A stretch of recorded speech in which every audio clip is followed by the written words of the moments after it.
Ça va? Salut, ça va et Bah ouais, toi? nickel. Attends, je suis vraiment en mode zoom là. Je me recule un peu. Ça va? Tout le monde est bien réveillé? Ouais, alors je m'excuse d'avant, c'est le moment de mes allergies. J'en ai rarement, mais là c'est bien le moment des allergies. Donc j'ai tous mes trucs avec moi. Coucou Luna! Il y a Neige qui vous fait coucou ce matin. Elle va vous lire un poème. Oh.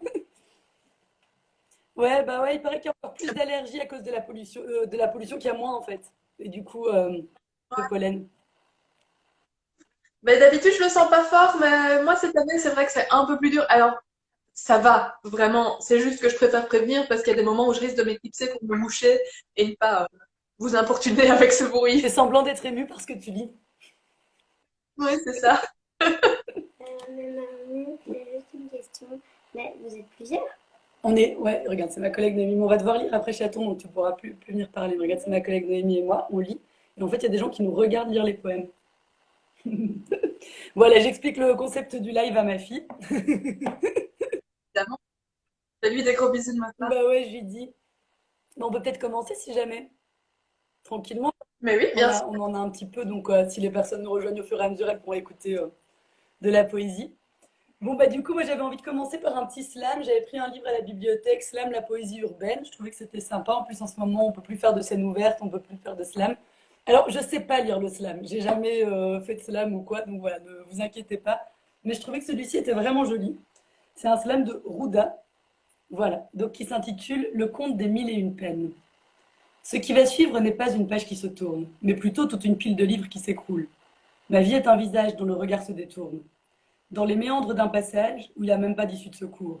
J'aurais aimé que ce texte ne soit pas si terne, et qu'à son terme on conteste que je sois taciturne.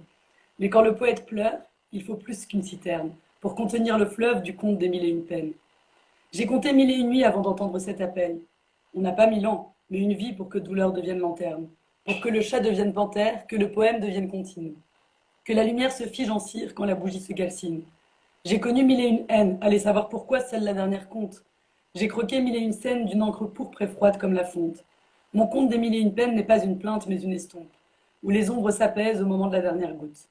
À chaque fois qu'on se jure cette fois c'est la dernière fois, on souhaite conjurer le sort de ce qu'on laisse derrière soi. Une silhouette se dessine lorsque la nuit s'achève le soir. C'est le poète sur une estrade recouvert d'un foulard de soie. Et si ce texte vit moins longtemps qu'un château de sable, je serai cet enfant qui dresse des barricades pour le défendre des vagues. Et s'il en reste quelque chose, j'en ferai des chapitres et du son. Faites juste que les larmes de sang ne deviennent pas des lames de fond.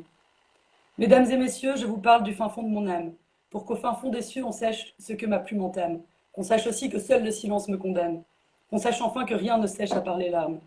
J'ai usé mille et une consonnes pour mille et une syllabes, épuisé le verbe sous toutes ses formes pour en tirer les plus belles fables. Car ce qui ne nous tue pas nous rend plus forts, comme dit si bien grand corps malade, et nos blessures se transforment pour donner corps à l'impalpable. Je l'ai crié si fort que même les mots se sentent coupables, de devenir des métaphores, des figures de style malléable. Si l'écriture fonctionne comme un gilet pare-balles, voilà ma collection d'impact et tout mon sac de paraboles. J'ai entrepris de déchiffrer le processus de création, soit désillusion plus déception, égale un texte de plus en gestation. J'ai combattu les divisions et annulé les soustractions, pour qu'à la fin de l'équation, il reste le fruit de ma passion. C'était le dernier témoignage du rappeur de Gouttière, une succession d'images pour ceux qui pensent avoir un cœur de pierre. Et si ce texte vous a plu, s'il vous plaît, n'applaudissez pas. J'aurais mille et une poésie de plus si celle-ci ne suffit pas. Waouh. Voilà, Ah, il est super chouette. ça réveille. Oui, oui, oui. Bah écoute, comme tu es allé dans le slam, je vais y aller aussi. Euh, Moi, cette semaine, étant donné que la semaine dernière, je n'avais lu que des poètes, j'ai décidé cette semaine de lire que des poétesses. Et puis la semaine prochaine, je vais arrêter avec les thèmes. Mais là, je me suis dit, rétablissons la balance. Et c'est mon troisième live cette semaine. Et j'ai pas arrêté de parler de ce livre aussi, signé Poète X. Je n'arrête plus depuis que je l'ai lu, soyons clairs. Hein, je crois que je t'en ai parlé 17 fois Oui, aussi. plus ou moins. Et, et je l'ai enfin. Et donc, voilà, j'ai pris un extrait, c'est aussi du slam, et je n'ai pas plus été pour mes fois à lire du slam, donc c'est pas grave. Ça s'appelle Après, donc c'est tiré du roman Signé Poète X d'Elisabeth Acevedo chez Nathan. Ça m'arrive à la bodega, ça m'arrive au lycée, ça m'arrive dans le train, ça m'arrive sur le quai, ça m'arrive dans les escaliers, ça m'arrive en marchant, ça m'arrive quand je fais pas gaffe, ça m'arrive tout le temps. Je sais, je devrais être habituée. Ça devrait pas m'énerver quand les garçons et même parfois les hommes, putain, des mecs adultes, me disent des trucs, me touchent comme ça, se frottent à moi, se caressent en me regardant, me font certaines propositions. Mais je m'habitue pas. Mains qui frémissent, gorge qui se contracte, la seule chose qui m'apaise, c'est d'être enfin chez moi, avec jumeaux, après tout ça, et de brancher mes écouteurs et de mettre Drake à fond. Ce qui m'apaise, c'est mon carnet. Écrire, écrire, écrire. Tout ce que tout ce que j'aurais voulu dire, transformer en poème lame, toutes mes pensées coupantes, les imaginer trancher net mon corps pour que j'en sorte. Ça m'arrive quand je suis en short, ça m'arrive quand je suis en jeans, ça m'arrive quand je regarde tout droit, quand je courbe l'échine, ça m'arrive quand je suis sur un banc ou juste en train de marcher. Ça n'arrête tout simplement jamais. C'est magnifique, j'adore. Et c'est très juste. Ça rappelle bien l'adolescence, quoi. Oui, et même plus que l'adolescence, moi, ça a beaucoup fait résonner parce que je prends beaucoup les transports en commun pour venir travailler et qu'effectivement, se faire toucher, avoir des regards et des gestes déplacés, ça arrive et ça arrive tout le Oui, temps. Et si on prend la somme de tous nos vécus à toutes les femmes, ben, c'est tout le temps. c'est tout le temps. À partir du moment où on a 12-13 ans et jusqu'à point d'âge. Jusqu'à ce qu'on leur fasse peur quand on se retourne. Alors maintenant, j'avais envie de vous lire un petit poème de Paul Éluard à nouveau, parce que bon, malgré tout, voilà, c'est un de mes poètes préférés. On dit souvent que c'est le plus romantique des surréalistes. Et donc j'avais envie de vous lire un petit poème d'amour pour mettre un peu de douceur dans ce monde de brut. Donc c'est un poème qui s'intitule Ordre et désordre de l'amour. Je citerai pour commencer les éléments. Ta voix, tes yeux, tes mains, tes lèvres. Je suis sur terre, y serais-je si tu n'y étais aussi? Dans ce bain qui fait face à la mer à l'eau douce, dans ce bain que la flamme a construit dans nos yeux, ce bain de larmes heureuses dans lequel je suis entrée, par la vertu de tes mains, par la grâce de tes lèvres, ce premier état humain comme une prairie naissante. Nos silences, nos paroles, la lumière qui s'en va, la lumière qui revient, l'aube et le soir nous font rire. Au cœur de notre cœur, au cœur de notre corps, tout fleurit et mûrit. Sur la paille de ta vie où je couche mes vieux os, où je finis. Voilà, j'aime bien la façon dont Paul Éluard parle d'amour. En plus, enfin voilà, il a eu une de ses femmes qui est décédée, donc dans ce recueil, il parle beaucoup aussi de ça, de bah voilà, du deuil, de l'amour et tout ça. Et, enfin voilà, et c'est pas toujours non plus de l'amour, juste le premier état amoureux. Il parle aussi de l'amour en général, quoi. Et ça, j'aime bien. Et, enfin, je l'aime beaucoup aussi, Paul Éluard, donc tu parles à une convaincue. Alors, maintenant, un poème de Nashima Noor Mohamed. Il s'appelle Tout en haut des cimes. Tout en haut des cimes vivent nos espoirs, réside notre optimisme, se trouve la lumière. Tout en haut des cimes, comme des nuages de passage, notre vie traverse cet abîme à la recherche de la lumière. Tout en haut des cimes, nos yeux s'y tournent, pour prier, pour espérer, pour chercher la lumière. Tout en haut des cimes, il nous faut y atteindre, sans jamais douter d'y parvenir, l'ombre même de la lumière. Et quand les montagnes s'en iront comme des nuages, et quand les montagnes laisseront passer la lumière, enfin nous y serons parvenus, tout en haut des cimes. Ça donne envie de grimper aux arbres, d'aller randonner, ce qu'on peut pas faire en ce moment. Et Faisons-les en poésie. bah voilà, on peut le faire en poésie, on essaye. Oh, c'est mignon. Bah du coup, voilà, enfin, je vous avais dit la dernière fois, ma collègue Irma m'avait passé le recueil Black Words de Lisette Lombé pour lire un poème. Et en fait, j'en ai trouvé un qui m'a bouleversée. Bon, par contre, il est vraiment très triste, je vous préviens. Mais voilà, je le trouve vraiment absolument, absolument magnifique. Donc, pour ceux qui ne connaissent pas, Lisette Lombé est une poétesse et slameuse belge, très engagée aussi, et voilà, qui fait énormément, énormément de choses. Enfin, il y a moyen, bon, pas en ce moment, mais en général, il y a moyen de la voir sur beaucoup de scènes. Donc, si ça vous plaît, n'hésitez pas. En plus, elle lit vraiment magnifiquement bien ses écrits. Donc, je ne serai jamais à la hauteur, mais comme ça vous fera toujours découvrir un petit peu. Donc, c'est un poème qui s'appelle Asma. Asma, rappeuse braise aux rimes panthères, armée d'un feu qui ne guerroie, qu'aucune noirceur ne désespère et que n'épuise nos désarrois. C'était un 14 mars. Je lui ai dit, j'ai honte de toi. À compter de ce jour, tu n'es plus ma fille. Tu n'existes plus pour moi. Je lui ai dit ça comme on tranche dans la gangrène, avec l'œil dur et le geste inhésitant de ceux qui sont intimement persuadés qu'une vie amputée de sa sève vaut toujours mieux que n'importe quel néant. J'ai attendu les cris, j'ai attendu le coup de poing sur la table. Mais elle n'a rien dit, strictement rien dit. C'était un 14 mars. Le lendemain, ma fille a pris un avion pour la Turquie, en compagnie d'un garçon prénommé Anouar.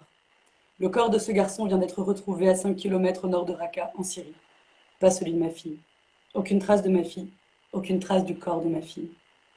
Est-ce que vous vous êtes déjà demandé ce qu'il advient d'une adolescente idéaliste, entourée de montagnes, de bourgades en ruines et d'hommes aiguisés au combat? Asma. Il en aura donc fallu cet insensé périple pour que j'entende enfin sa voix. J'ai lu tous ses textes, à rebours ses poèmes, à rebours ses chansons, à rebours ses brouillons. J'ai lu tous ses textes. J'ai lu que j'étais un mouton camisolé tournoyant dans ses 4 mètres carrés de cuisine jusqu'à l'anesthésie de la sous-citoyenneté.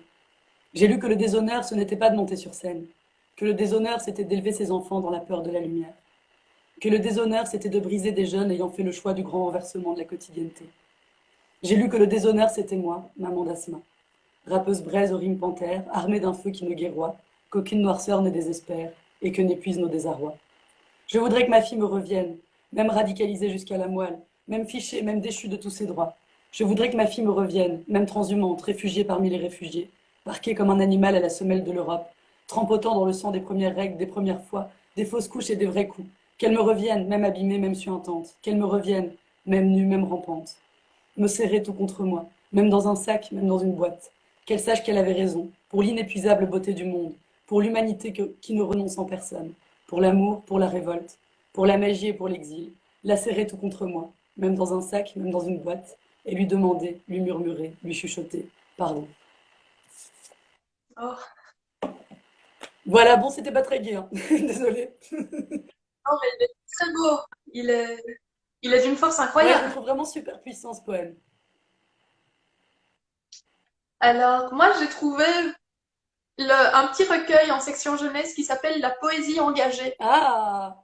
Et on n'est pas dans du très drôle non plus, je vais vous l'avouer, parce que c'est un poème de Marianne Cohn qui s'appelle Je te trahirai demain.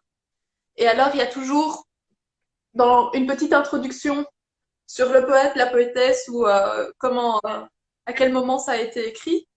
En tout cas, pour les noms les moins connus. Et ici, il est écrit cette jeune militante des jeunesses sionistes avait fui l'Allemagne nazie. Elle accompagnait ses enfants en Suisse lorsqu'on l'arrêta.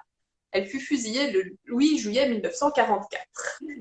Voilà pour euh, pour la petite mise en abîme. Et donc, c'est dans la partie La résistance et ses poètes, puisqu'il y a plusieurs parties dans ce livre de poésie engagée. Je te trahirai demain. Je trahirai demain, pas aujourd'hui. Aujourd'hui, arrachez-moi les ongles, je ne trahirai pas. Vous ne savez pas le bout de mon courage, moi je sais. Vous êtes 5 mains dures avec des bagues, vous avez aux pieds des chaussures avec des clous. Je trahirai demain, pas aujourd'hui. Demain. Il me faut la nuit pour me résoudre. Il ne me faut pas moins d'une nuit pour renier, pour abjurer, pour trahir. Pour renier mes amis, pour abjurer le pain et le vin, pour trahir la vie, pour mourir. Je trahirai demain, pas aujourd'hui. La lime est sous le carreau. La lime n'est pas pour le bourreau. La lime n'est pas pour le barreau. La lime est pour mon poignet. Aujourd'hui, je n'ai rien à dire. Je trahirai demain. C'est magnifique. Ça fout un peu des frissons quand même. On va essayer de passer un peu plus léger. Oui, faisons ça. Donc voilà, là moi j'avais aussi pris un poème en fait de Laura Kaziski. Je crois qu'on dit comme ça. À nouveau, je ne sais pas. Ne m'en voulez pas. Donc en fait, je ne sais pas si vous connaissez Laura Kaziski. C'est une autrice américaine que j'ai beaucoup lu quand j'avais entre 20 et 30 ans, dans un temps révolu. Et du coup, mais c'est plutôt, enfin moi je l'ai plutôt lu comme romancière. Et ce que j'aime bien en fait chez cette autrice, c'est qu'elle parle toujours donc des banlieues américaines, des adolescents, etc., des femmes qui sont un peu allez, qui ont des illusions de la vie qui commencent. Et en fait, elle gratte toujours ce qu'il y a sous la façade.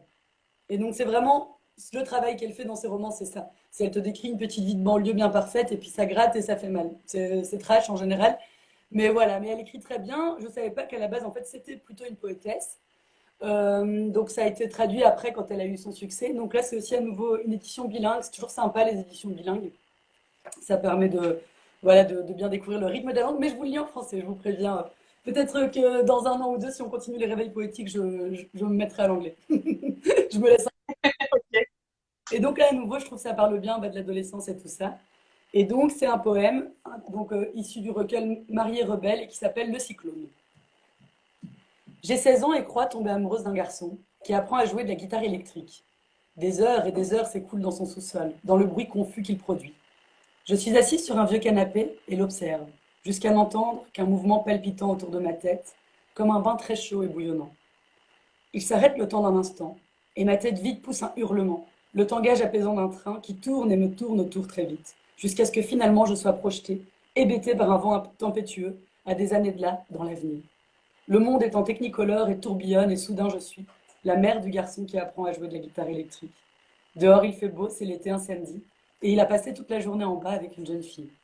Les accords tendus, le crescendo sans fin, le raffut de la musique et du mouvement soulèvent la maison dans les airs, envoient la déflagration sonore quand sont abattus les murs du son, la locomotion ascendante du dîner à préparer, de l'amour à faire, du réveil tous les jours, jour après jour, le grondement d'un quai dans le passé, de mes 16 ans, dans l'attente d'un train, alors qu'en bas, dans la rue, une vieille femme sourde plante des choux derrière une remise. Voilà, c'est juste le temps qui passe en très peu, en un tout petit poème, et je trouve que voilà, c'est assez chouette. Et elle parle vraiment très très bien de l'adolescence aussi. Donc si vous aimez les romans américains un peu d'adolescence, je vous conseille Les Revenants de Laura Kaziski.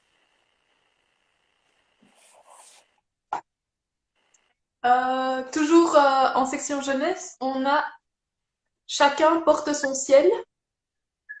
C'est de Thea Rolsman, je sais pas trop comment on dit. Et c'est l'histoire de plusieurs personnages. Ici, j'ai Tania.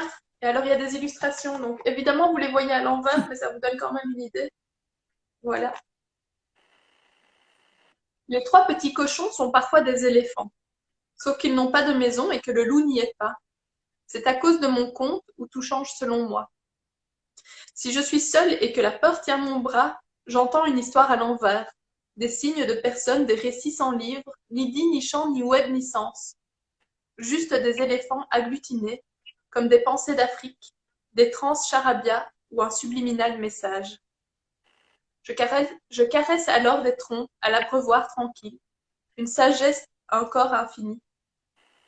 Je marche comme si la fin au cimetière était juste belle et rituelle, allant de soi. Je ne me trompe pas quand je les entends venir, les éléphants lourds de mon esprit, car il n'y aura pas d'erreur à toucher son intérieur. C'est lui qui voit ce que nul ne dit jamais. C'est ce cochon d'imaginaire qui fait le loud sur ma vie, m'aide à sécher les babines, à garder l'envie, et bat rire quand je n'ai plus le cœur à rire. Très beau aussi. Petit conte détourné. Oui, et j'aime bien l'utilisation des animaux pour refléter certains états de pensée et états d'âme. Je trouvais ça Ouais, très chouette. c'est vrai. Moi, le dernier poème que je vais vous lire ce matin, c'est un poème donc de Laurence Vielle-Ouf, aussi donc une poétesse slameuse belge. Et alors, c'est parce que c'est une petite histoire belge et j'avais envie de finir sur un ton de belgitude. Ça s'appelle Amant de Flandre. Là, au fond du plat pays, j'ai envie de bras cette nuit. Les bras de Wim ou de Michiel, je parle pas flamand. Les bras d'un flamand d'ici dont je ne connais pas bien la langue. Il m'apprendrait que pour dire hippopotame, on dit cheval du Nil. Pour dire rhinocéros, on dit nécorne. Dans ses bras, je rirais d'apprendre les mots de l'amour. Dans sa langue, celle de ma mère, qu'elle ne m'a jamais parlé. Wim m'emmènerait faire le tour de la terre avec ses vélos rigolos qui racontent la Belgique. L'histoire du monde, de toi, de moi. Parfois à deux dans la même direction, parfois de dos. Parfois sauter sur celle pour faire monter l'autre, le mouvement de balancier actionne le vélo. Le rire de Wim gonfle la voile fantastique des bicycles. C'est l'heure entre chien et loup, et sa femme est fleuriste. Je les trouve beaux comme Dieu du plat pays. Ils partent manger des brochettes au village à côté, avec leurs deux chiens loups au coffre de leur voiture. Allez Wim, emmène-moi. Tes lèvres mangent le ciel de Flandre, ta langue défie la tempête. Un coup de vent noircit les arbres, le long de ton canal. J'ai le cœur triste, mon Dieu. Oh mon Dieu triste, les mouettes se rient de moi. Allez, prends-moi dans tes bras, ancre-moi au plat pays. Tu ne comprendras pas les nuances de ma tristesse, ça nous fera tellement rire. S'il te plaît, Wim, au ciel de Flandre, emmène-moi. Voilà, une petite histoire belge.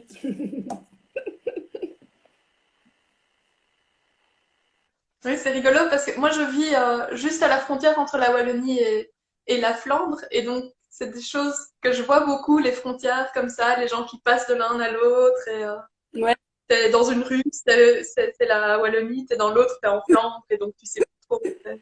c'est la richesse de ce pays tout petit et tellement diversifié.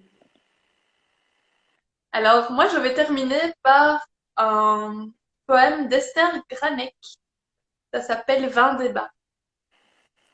Qu'il est grand le recul pour comprendre l'histoire et bannir les brouillards que le temps véhicule.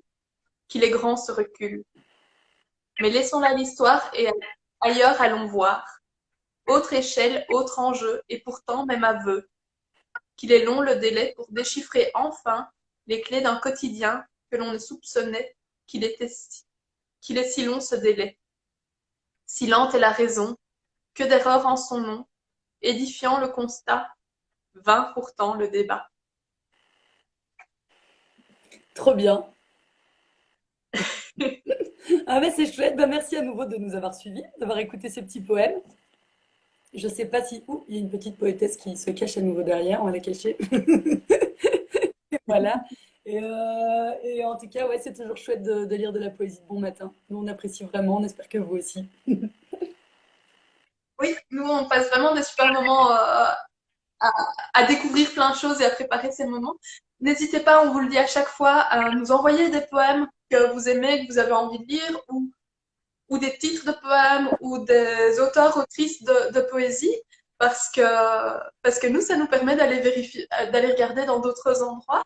Et Mélanie, la prochaine fois, promis, je lis celui que tu nous avais, un de ceux que tu nous avais envoyé, je l'ai, c'était un homme et j'avais décidé de ne lire que des femmes cette fois-ci, mais on n'a pas oublié. Donc, voilà. Donc à vendredi prochain. Et voilà. Et en plus, si vous nous suggérez des poèmes, on peut aussi enrichir notre rayon poésie. J'y suis passée là quand tu passais à la bibliothèque l'autre jour et ça va, il est fourni, mais je trouve qu'au niveau poésie contemporaine, bah voilà, on peut continuer à l'enrichir sans cesse.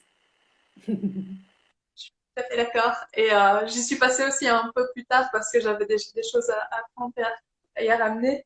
Et moi, je suis surtout allée du côté de la jeunesse, mais ça manque de poétesses. Donc, si vous avez des poétesses qui écrivent en jeunesse, n'hésitez pas à le dire. On... ça serait chouette qu'on puisse acheter des nouvelles choses et il y a plus d'idées dans plein de cerveaux que juste dans les nôtres. Donc, Exactement. on attend vos idées. Passez une excellente matinée, bon café, bon thé, bon petit déjeuner et à bientôt. À Salut bientôt! Noémie, bisous. Salut, Céline! Ciao, ciao.